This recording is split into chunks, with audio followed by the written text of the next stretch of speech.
23 तारीख है आज, it is 23rd and yesterday we did थोड़ा सा हैज़ बीन हैव बीन के बारे में हमने हल्का सा किया था, और बेसिकली हमने क्या किया था, हैड बीन। फॉर्मेट हम सभी जानते ही हैं, फॉर्मेट का हम सभी को पता है।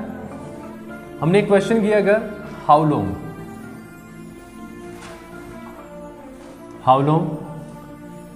हैव यू बीन, और एक्शन में क्या हो जाएगा बेटा, आईएनजी। सिंगुलर के साथ में कर रहे हो तो हैज, यहां पे यू की जगह पे क्या आ जाएगा, ही शी, जो भी कोई सब्जेक्ट है वो इसी तरीके से बनेगा।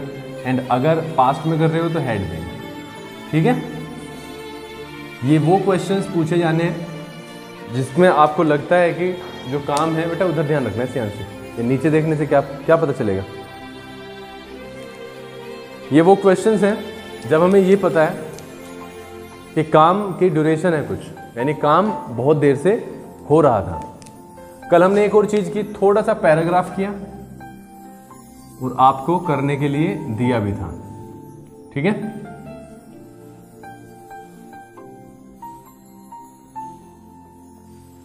अब तक के करवाए हुए सिलेबस में अगर हम नजर डालें, अब तक जो सिलेबस हुआ है वो इस आधार पे हुआ है कि जिस तरीके से हम अपनी लैंग्वेज को यूज करते हैं उस आधार पे वो सिलेबस आपका कराया, ताकि आपको किसी भी चीज में प्रॉब्लम ना आए।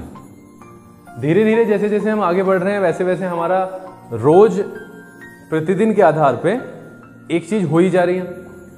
इंपॉर्टेंट चीज ये है कि वो आती है या नहीं आती है, उसकी प्रैक्टिस होती है या नहीं। इंपॉर्टेंट चीज ये है। बहुत सारे बच्चे पहली बार में चीजें पकड़ रहे हैं, बहुत सारे बच्चे पकड़ने के बाद में फिर भूल भी जा रहे हैं, उसका कारण सिर्फ और सिर्फ प्रैक्टिस है। ठीक है, आज एक और यूज के साथ में आगे बढ़ते हैं, वो है सो दैट।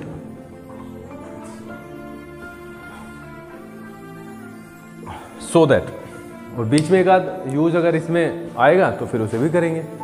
तो सो दैट का मतलब यहां पे ताकि क्या होता है, जब वाक्य में इस तरीके का शब्द यूज होता है, वैसे तो पूरा सेंस ही यहाँ से क्लियर हो जाएगा कि किस तरीके से सो दैट को हम यूज करेंगे, but it's very important to understand कि किस तरीके से हम ताकि को सेंटेंस में पिरोते हैं। ठीक है, जैसे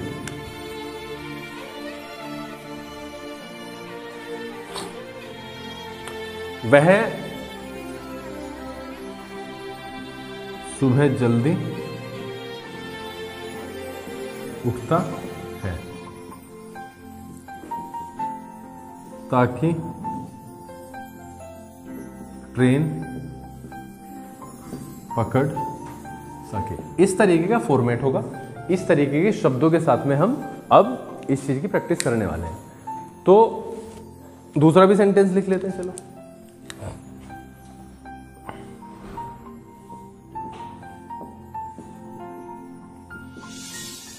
उसने मेरी सहायता की ताकि मैं अपनी फीस जमा कर सकूं। ठीक है, इस तरीके का सेंटेंस होगा। बताओ, पहले सबसे पहले तो ये चीज देखते हैं कि हिंदी के सेंटेंस में तो कोई प्रॉब्लम नहीं। कई बार आपने देखा कि एक बच्चा चल रहा है, आराम से चल रहा है, उसे बताया, उसने टाइम घड़ी की तरफ देखा और उसने तेज चलना शुरू कर दिया, तो तेज चला वो ताकि ट्यूशन में सही टाइम पर पहुंच पाए या पहुंच सके, इसीलिए तो चला। सबसे बड़ी जो अवगुण है तुम्हारा वो ये है कि आप बोलते ही नहीं हो, तुम्हें बोलना ही नहीं है, तुम्हें सिर्फ बैठ के तमाशा देखने आना है, यहाँ पर बस तमाशा देख के चले जाना है। मैं क्या बोल रहा हूँ, एक बच्चा धीरे धीरे चल रहा था, उसने घड़ी की तरफ देखा और तुरंत तेज चलना शुरू कर दिया, तो इसका मतलब कहीं ना कहीं पे पहुंचना चाहता है वो, और उसे ताकि के साथ बनाना है। तो उसने तेज चलना शुरू कर दिया ताकि वह जो भी ट्यूशन पहुंच सके, सही टाइम पर ट्यूशन पहुंच सके, इस तरीके का साउंड होगा। ठीक है, बात आती है निश्चित यूज की। अब देखो, वह सुबह जल्दी उठता है, सीधा प्रेजेंट इंडेफिनिट है, प्रेजेंट इंडेफिनिट है। इसका सब्जेक्ट क्या है, वह, यानी singular. He wakes up early in the morning. He wakes up early in the morning so that ठीक है। और यहाँ पे जो सेंटेंस बनेगा वो या तो मे से बनेगा या माइट से। माइट से कब बनेगा? जब वो पास्ट होगा। और मे से कब बनेगा? जब प्रेजेंट या फ्यूचर होगा, अगर आता है तो। ठीक है, वैसे फ्यूचर में तो बहुत ही कम हम यूज़ करवाएंगे, अगर है भी तब भी नहीं कराएंगे। He wakes up early in the morning so that, कौन पकड़ सके ट्रेन? ट्रेन कौन पकड़ेगा? वह, ही। और ये वाक्य क्या है? प्रेजेंट है। ही में catch the train. He wakes up early in the morning so that he में कैच द ट्रेन। उसने मेरी सहायता की, पास्ट है। He help me, he help me so that मैं अपनी फीस जमा कर सकूं। आई पास्ट है ना। माइट डिपॉजिट माई फी। इस तरीके से चलेगा। अब बात आती है कि इसको हम क्वेश्चन में, जब हमसे पूछा जा रहा है कोई क्वेश्चन है, कौन से क्वेश्चन का इसका आंसर देंगे। ठीक है, चलो क्वेश्चन बनाते हैं। Why do you work hard? Question है why do you work hard. Tanisha, क्या मतलब बनेगा? Why do you work hard का क्या मतलब बनता है? तुम मेहनत क्यों कर रहे हो तो बनता ही नहीं है। तुम मेहनत क्यों कर रहे हो तो एग्जैक्ट नहीं बनता है। क्या बनेगा सोनम? तुम मेहनत क्यों करते हो। और अब तक भी अगर ये प्रॉब्लम है तनीषा, तो ये किसी में प्रॉब्लम नहीं है, सिर्फ तुम ही में प्रॉब्लम है। किया ही नहीं है, सीधा सीधा सा ये दिखाई दे रहा है, फिर भी रहे हो आ रहा है वाक्य के अंत में। तो कितनी डिसअपॉइंटिंग सी चीज है। Why do you work hard? आप मेहनत क्यों करते हो। तो क्या ऐसा क्वेश्चन नहीं का आंसर नहीं हो सकता? मैं मेहनत करता हूं ताकि मैं कक्षा में प्रथम स्थान प्राप्त कर सकूं। क्या ऐसा नहीं हो सकता क्या? तो ये तो हमें बनाने से पता चलेगा, बनने से पता चलेगा, और यूज करने से ही इसकी प्रैक्टिस होगी। मैं मेहनत करता हूं, कैसे बनेगा? I work hard. बहुत ही सिंपल है, I work hard so that I may get the first division in the. कोई प्रॉब्लम है इसमें? किसी ने पूछा why did you go to Agra. क्या मतलब बनेगा Tanisha? Why did you go to Agra. हाँ, तुम आगरा क्यों गए? बोला उसने मैं आगरा गया, मैं आगरा गया। I went to Agra so that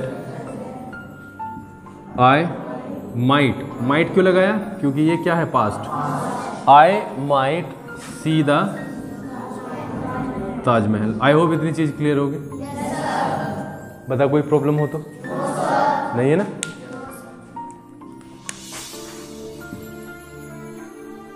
why will you learn English. आप अंग्रेजी क्यों सीखोगे? आप अंग्रेजी क्यों सीखोगे? I shall learn English so that I may use या face, I may face my interview. ठीक है, आई मे फेस माई इंटरव्यू। ये बताओ, बोलो, कोई प्रॉब्लम आएगी इसमें? अगर प्रॉब्लम आएगी तो मुझे अभी बता दो कि सर यहाँ पे दिक्कत आने वाली है हमें। बोलो। तो सो दैट के सेंटेंसेस होंगे। अगर आप बेसिकली एक चीज को उठाओ ना, कलेक्शन को उठाते हैं, चलो अगर मैं इसको, मुझे इस तरीके से नहीं बनाना है तो इसको मैं ऐसे भी तो बना सकता हूं। I work hard because I want to get the first division, है ना, इन द क्लास। हो सकता है नहीं? बताओ। दूसरी चीज, अगर मैं इसको ऐसे ना बनाऊं तो I went to Agra, I went to Agra because I, देखो चाहता था ना, मैं ताजमहल देखना चाहता था, I wanted to see the Taj Mahal. और इसको भी मैं ऐसे ही बना सकता हूं, इसको भी तो ऐसे ही बना सकते हैं हम। तो सो दैट और बिकॉज का अंतर देखो, क्वेश्चन का आंसर जो आएगा वो एक से ही क्वेश्चन का आंसर क्वेश्चन होगा, ठीक है, बट क्या होगा, बस थोड़ा सा यूज अलग है। इतनी चीज क्लियर हुई है कि नहीं हुई है? बिकॉज और सो दैट में अंतर समझ में आ गया। तो अगर हम लेंथ देने की कोशिश करें तो काफी लेंथ इसे दी जा सकती है, काफी लेंथ इसे दी जा सकती है, क्योंकि ये अपने आप ही 2 लाइंस का हो रहा है ना। इसके साथ में कुछ जोड़ा जा सकता है, जोड़ेंगे और फिर करेंगे भी। First of all you have to start, एक वर्ड करा देता हूं, चलो पहले लिख लो, उसके बाद में 2-3 वर्ड्स करेंगे, ठीक है। चलो